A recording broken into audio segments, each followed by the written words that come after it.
Hey y'all, it's Beth with Carolina Princess Sweet Treats and Pretties. And today I have decided to make a quick little video to show you some of the pretties that I have made in the past. I get a lot of people that ask me, so where did you get your name Carolina Princess Sweet Treats and Pretties and why is it so long? Well, the truth is that Carolina Princess is kind of used often in South Carolina. I'm not really sure why, because let's face it, we all know I'm the only one.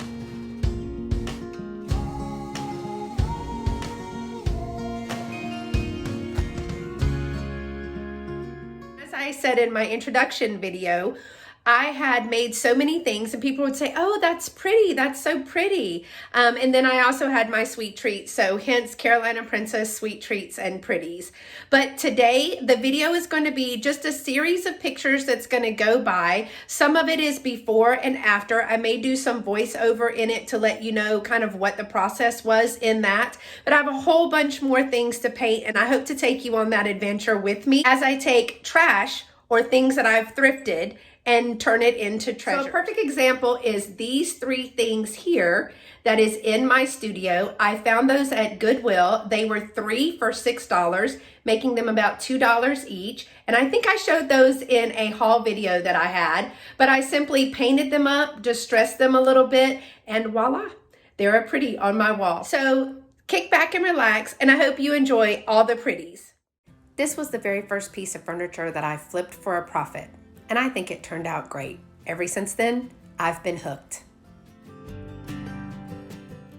This is probably my favorite piece of furniture that I've ever flipped. I found a double drop leaf Ethan Allen table for $15 through Facebook Marketplace. I love the way that it turned out.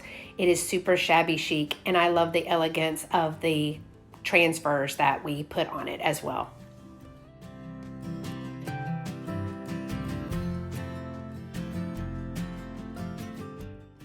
Now, I really do love this piece of furniture too, but you'll hear that a lot from me. This is actually the first piece of furniture that I stenciled, and I painted it up in one of my favorite colors of blue and placed this stencil on the top. Not bad for my first time, I think. Oh my goodness, this one gave us a run for our money. Lovey basically had to rebuild it in order to make it stable, and I had to clean beyond belief. But with 2 coats of paint and a little bit of distressing, I think this is just stunning.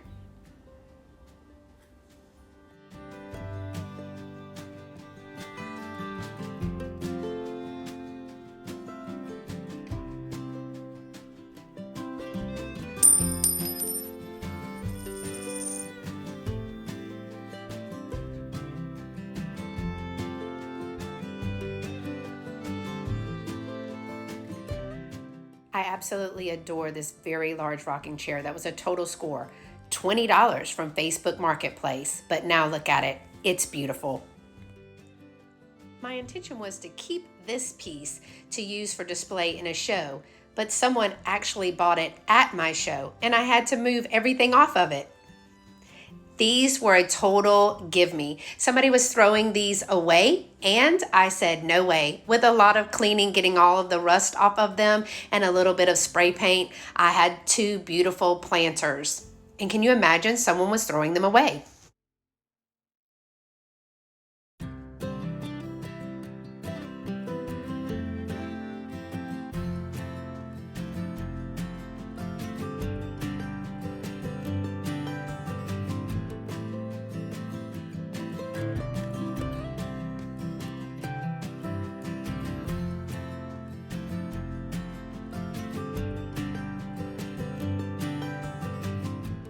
This is by far my biggest flip. I took this old desk that my mom and dad had a long time ago and turned it into a brand new bathroom vanity once the remodel was done.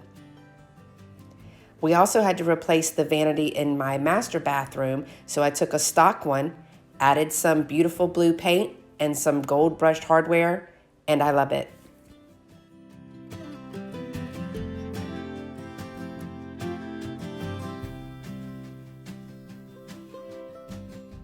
My very first build using tools by myself. It's a little dangerous. But then I decided to make these 2. They're a jumbo set of lawn dominoes. Now we're going to get into some of the small things that I have been making. You'll see a bunch of different items that I've made and had at shows and in my booth over the years, and this is probably one of my favorites. It's a vintage suitcase turned into a pet bed.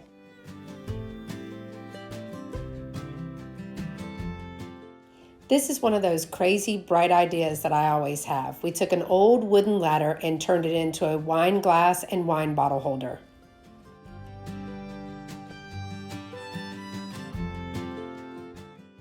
Vintage brooches and old buttons make beautiful ornaments on vases.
These next two small vases just show what you can do with the single earrings that you find in goodie bags at garage sales. They still work, y'all.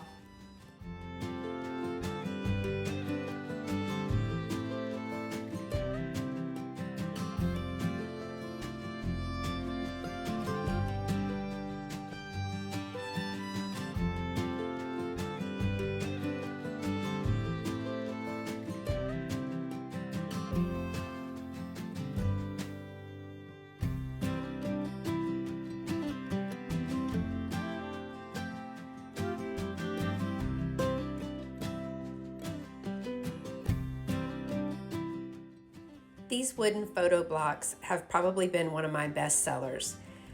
I use them for all different seasons and they come in different sizes, but they're perfect for displaying either a school picture like these small ones or family photos like these larger ones. And they really go with anything.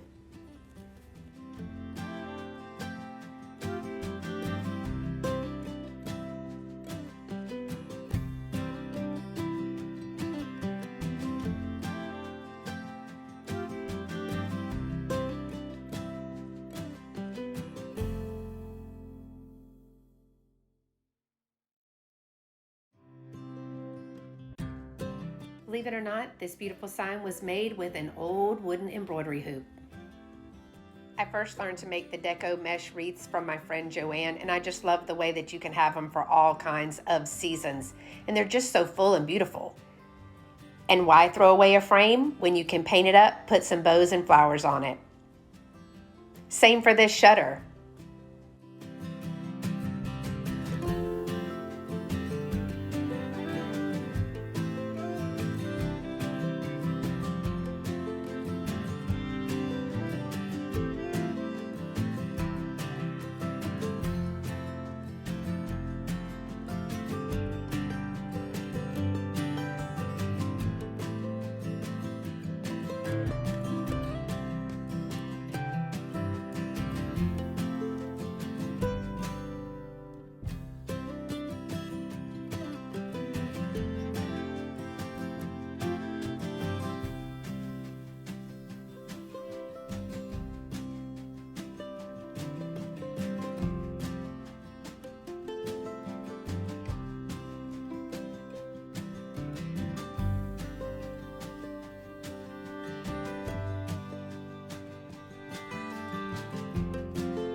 It's amazing how a little bit of paint and a little bit of distressing can change a project totally.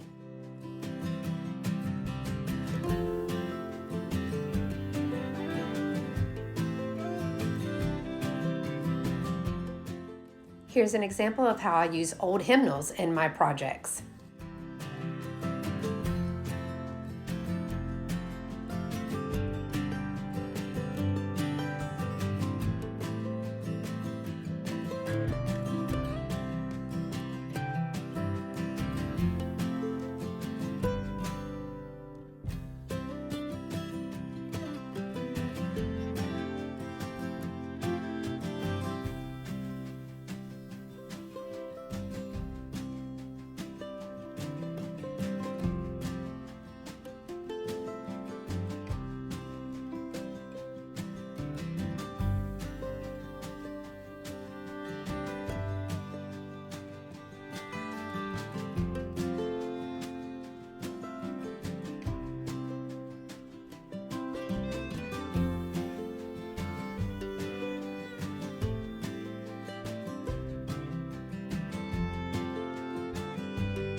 Well, that's it, guys. Thank you so much for watching. And until next time, y'all stay pretty and be sweet. Bye-bye.